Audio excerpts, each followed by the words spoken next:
brought you by Silver Pumps and Motors. Top quality और consistent performance के लिए सिर्फ सिल्वर पंप्स नाम याद रखना.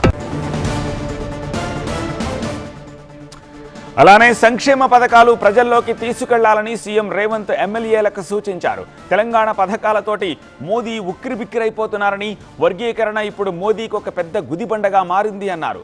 కంచ గచ్చిబౌలి భూములపై ఆర్టిఫిషియల్ ఇంటెలిజెన్స్ తోటి అబద్ధపు ప్రచారం చేశారన్నారు. ప్రభుత్వంపై బీజేపీ బీఆర్ఎస్లు విష ప్రచారం చేస్తున్నాయన్నారు సీఎం రేవంత్.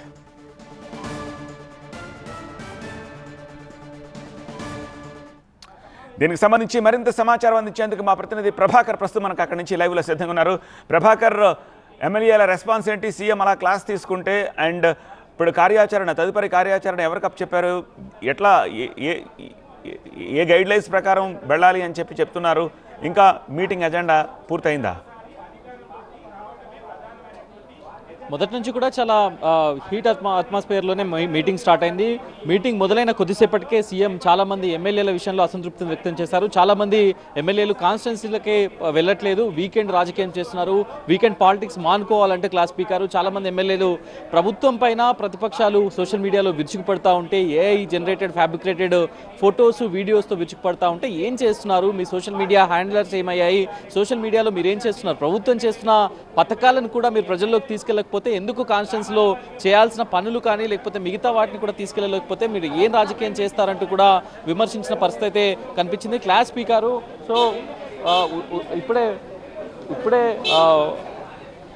సుదర్శన్ రెడ్డి గారు ఏం జరిగింది సార్ లోపల ఎట్లాంటి విషయాల మీద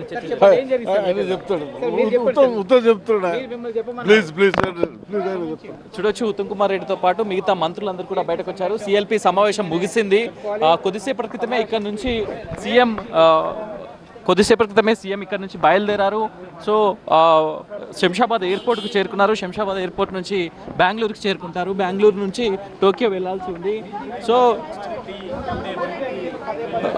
మొత్తానికైతే సిఎల్పి సమావేశంలో చాలా హీట్గా అయితే డిస్కషన్స్ అన్నీ జరిగినట్టుగా తెలుస్తుంది. ఎమ్మెల్యేలు అందరూ కూడా ఒక్కొక్కరు బయటకు వస్తున్నారు. ముఖ్యంగా ఎమ్మెల్యేలకు సంబంధించి, ఎంపీలకు సంబంధించి మంత్రివర్గం గురించి మాట్లాడుతున్న ఎమ్మెల్యేల పైన ప్రధానంగా సీఎం ఫోకస్ చేశారు. మంత్రివర్గం గురించి మాట్లాడాల్సిన అవసరం ఏమొచ్చింది? అధిష్టానం చూసుకుంటుంది. కాంగ్రెస్ పార్టీకి డ్యామేజ్ చేసే విధంగా మీరు ప్రవర్తిస్తున్నారు, పార్టీకి డ్యామేజ్ చేస్తే ఊరుకునేది లేదు, అధిష్టానం అన్ని గమనిస్తుంది, నేను కూడా అన్ని గమనిస్తున్నాను అంటూ సీఎం చెప్పిన పరిస్థితి. వివేక్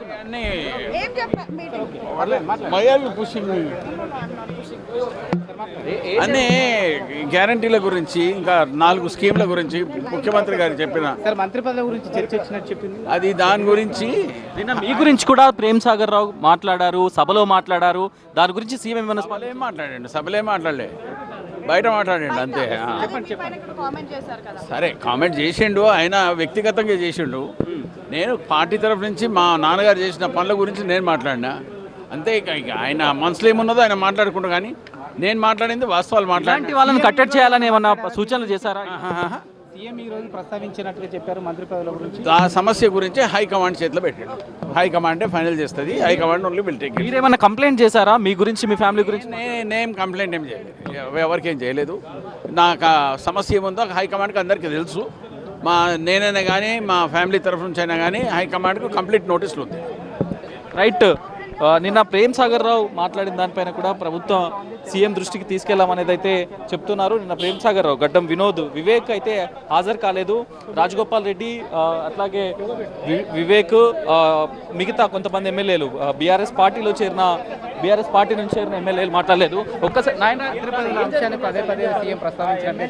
మంత్రి పదవులు అనే దాని మీద ఎవరు కూడా రోడ్ల మీదకి ఎక్కి మాట్లాడద్దు. కమిట్మెంట్ ఉన్న వాళ్ళకు మాత్రమే వస్తాయి. అది అధిష్టానము, ముఖ్యమంత్రి గారి స్వేచ్ఛ. దానిని ఎవరు కూడా హరించడానికి వీల్లేదు. నాకు ఇవ్వకపోతే ఇది చేస్తా, నీకు ఇవ్వకపోతే అది చేస్తా అంటే తప్పు. పార్టీ కమిట్మెంట్ ఉంటుందో, అధిష్టానం ఉంటుందో, నిర్ణయానికి కట్టుబడి ఉండాలి ఎవరే కానీ. అంతేగాని దానికి ముఖ్యమంత్రి గారు చెప్పారు రోడ్ల మీదకి ఎక్కి మాట్లాడకూడదు. పథకాల మీద ముఖ్యంగా ప్రజలలోకి వెళ్ళండి. పథకాల మీద ప్రజల్లోకి వెళ్తాను. ఎందుకంటే ప్రతిపక్షాలు దుష్ప్రచారం చేస్తున్నాయి. వాటిని ఇమ్మీడియట్ ఖండించాలి, ఇంకా గ్రౌండ్ లెవెల్కి తీసుకుపోవాలి. ఎందుకంటే ఈ పథకాలను చూసి ఓర్వలేకపోతున్నాయి, ప్రజలకు ఆదరణ వస్తున్నది కాంగ్రెస్ పార్టీ మీద. సందర్భంగా ఎవరైతే మంత్రి పదవులు అడుగుతున్నారో ప్రేమ్ సాగర్ రావు కానీ, వివేక్ గారు కానీ, లేకుంటే రాజగోపాల్ రెడ్డి కానీ, ఈ ముగ్గురు కూడా సీఎల్పీ మీటింగ్కి రాలేదు. దీన్ని పార్టీ ఏమైనా సీరియస్గా తీసుకుంటుందా? అట్లానే ఏం లేదు, ఎందుకు తీసుకుంటుంది? ఎవరు ఇష్టం వాళ్ళు అడుగుతారు, కానీ రోడ్ల మీదకి ఎక్కి మాట్లాడొద్దు అని ఎవరే కానీ రోడ్ల మీదకి ఎక్కి ఇష్టం వచ్చినట్టు మాట్లాడకూడదు. మాట్లాడటం వలన మీకు పార్టీకి కూడా నష్టం జరుగుతుంది కాబట్టి మాట్లాడకూడదని చెప్పింది. ఓకే, సన్న బియ్యానికి సంబంధించి ఏమైనా షెడ్యూల్ తీసుకుంటున్నారా ప్రత్యేకించి? సన్న బియ్యం మీద మేము చేస్తుంటే ఎంతసేపు ప్రతిపక్షాలు నూకలు ఎక్కువ ఉన్నాయి, అవి ఎక్కువ ఉన్నాయి, ఇవి ఎక్కువ ఉన్నాయి, ఆ మహిళలకు ఇస్తే ఆటోలను రెచ్చగొట్టినట్టు ఇదే దుకాణం పెట్టుకొని నడుపుతున్నారు కాబట్టి వాటి మీద సీరియస్గా తీసుకోండి అని చెప్తున్నారు. రైట్. అంటే నిన్న జరిగిన కొన్ని అంశాలు రాజగోపాల్ రెడ్డి మాట్లాడడం కానీ లేకపోతే మిగతా అంశాలు ఎవరైనా పర్టికులర్గా సీఎం మెన్షన్ చేశారు? అట్లా ఎవరిని మెన్షన్ చేయలేదు. మీరు లోపట ఉండి మాట్లాడాలి తప్ప రోడ్డు మీదకి ఎక్కి బహిరంగంగా మాట్లాడితే పార్టీకి నష్టం జరుగుతుంది, మీకు కూడా నష్టం జరుగుతుంది అని చెప్పడం జరిగింది. రైట్. ఇది చూడొచ్చు, ఎమ్మెల్యేలందరికైతే చాలా స్పష్టమైన ఆదేశాలు అయితే ఇచ్చారు. ఎవరు కూడా మాట్లాడడానికి వీల్లేదు, ఎవరు కూడా మాట్లాడొద్దు అంటూ కూడా స్పష్టం చేశారు. సో మొత్తానికైతే మంత్రులందరూ కూడా ఇప్పుడే బయటకు వస్తున్నారు. మంత్రులు చాలామంది మంత్రులు కానీ, ఎమ్మెల్యేలు కానీ, మిగతా పార్టీ నేతలు కానీ పూర్తి స్థాయిలో కూడా దీనిపైన